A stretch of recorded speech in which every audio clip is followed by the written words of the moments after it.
This is ABC Action News, taking action for you. 4 months and 1 million shots. Tonight I'm anchoring live right outside Tampa General Hospital, where the first COVID-19 vaccine was given in the Bay Area 4 months ago today. And now more than 1 million people in our community have been vaccinated.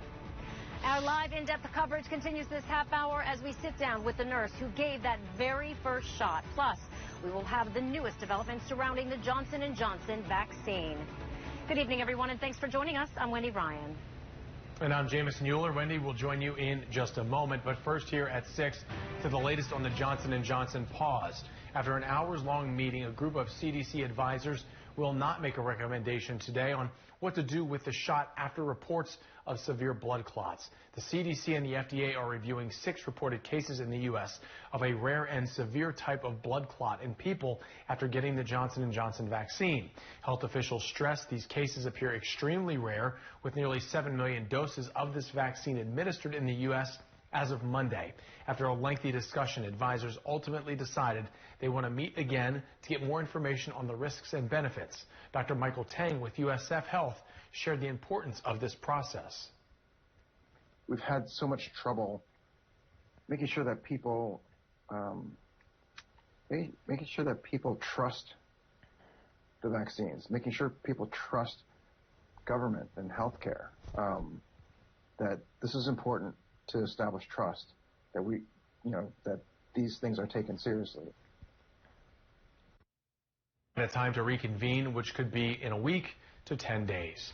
Today marks 4 months since the first COVID-19 vaccine was given right here in the Bay Area. And tonight, we're looking back on the day and what's still in front of us. Let's send it back out to Wendy now, anchoring our special coverage live outside of TGH tonight, where this piece of our city's history took place. Wendy?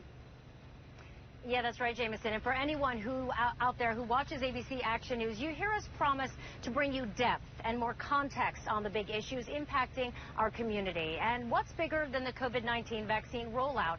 So I spent the last several weeks sitting down with people who were there on December 14th, 2020, when the first shipment of Pfizer vaccines rolled into town. And I spoke with the doctors and the scientists researching what we should expect in the months ahead. Oh, man.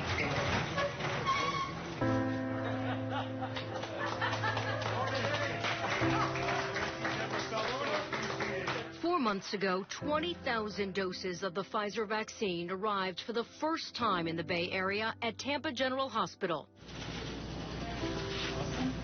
Yay. And clinical nurse Rafael Martinez gave that first COVID-19 vaccination to nurse Vanessa Arroyo. I think I never stopped shaking. I was so nervous to look at those cameras. I given 1 million of IM shots, and this was the shot. After saving countless lives due to the coronavirus for over a year now, Martinez says he had mixed emotions when holding that COVID vaccine in his hands for the very first time. Everything came to mind, everybody. It was the first responders, it was the scientists, it was the community. How finally we have that final tool that we need to help our community fight this, I call it invisible enemy that nobody sees and it chooses its targets. And finally we have the vaccine to help us. It's literally history unfolding right in front of you. And I know that it was such a privilege to be there that day.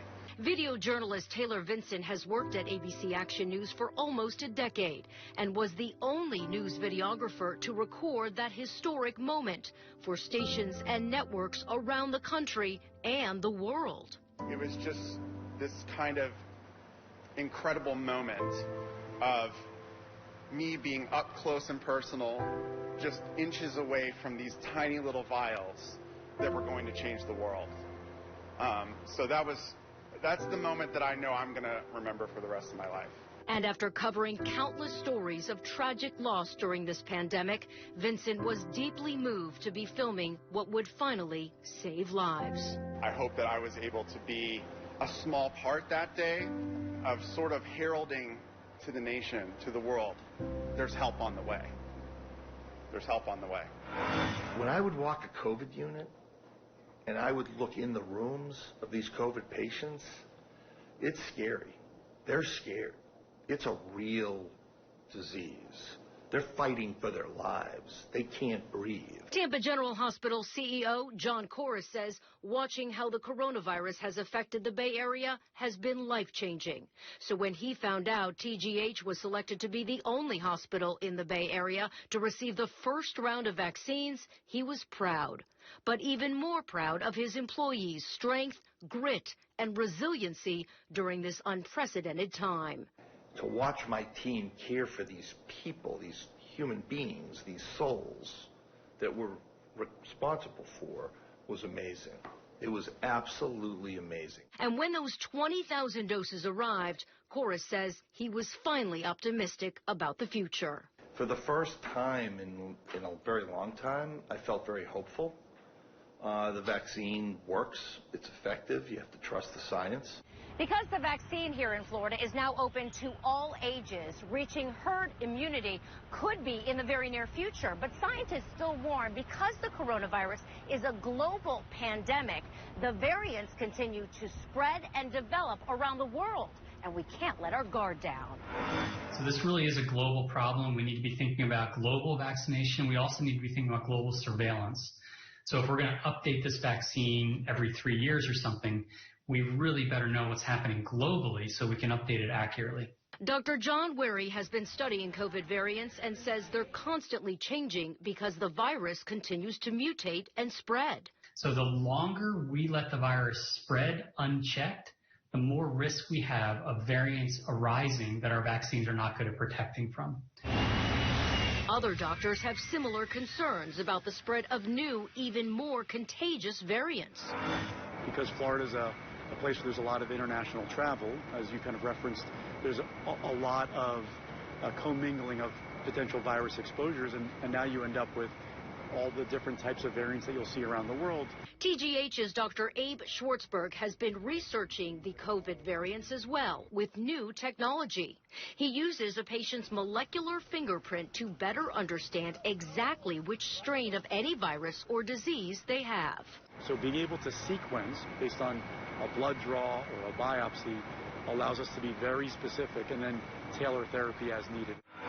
I would highly recommend getting vaccinated. In fact, it's a privilege if you consider many of the countries that don't have access to vaccine. Dr. Sita Lakshmi is also on the front lines of studying the new variants as the medical director at Tampa General's new Global Emerging Disease Institute. And with thousands still dying from COVID, Lakshmi is urging everyone to get the vaccine. I know there are questions around fertility and the long-term effects. And really, if you look at infectious disease in general, the viruses have a lot more control over your body to cause infertility than any vaccine ever. And Lakshmi believes for our community to heal, we must honor all the suffering and grief we've been through, but to now have hope. We have come a long way from the unknowns, the fears. We have better tools today and better understanding. And I would really ask the community out there, please get your questions answered. Please get vaccinated. Meanwhile, if you're still trying to get a COVID-19 vaccine, we have all the resources you need in this guide in the coronavirus section of our website at abcactionnews.com. Whether you want to make an appointment, find a drive-through site, or track the latest changes surrounding the Johnson & Johnson vaccine, we have all that information you need right there in this article. And the question that comes to mind next, will we have to get vaccinated every year or maybe even more often with booster shots? Dr. Schwartzberg told me the pharmaceutical companies and leading researchers are looking into those very questions right now, and there are clinical trials going on as we speak to find out. And coming up later in this half hour, our team is looking into how the vaccine is impacting so-called COVID long hauler patients. But for now, I'll send it back to the studio to you.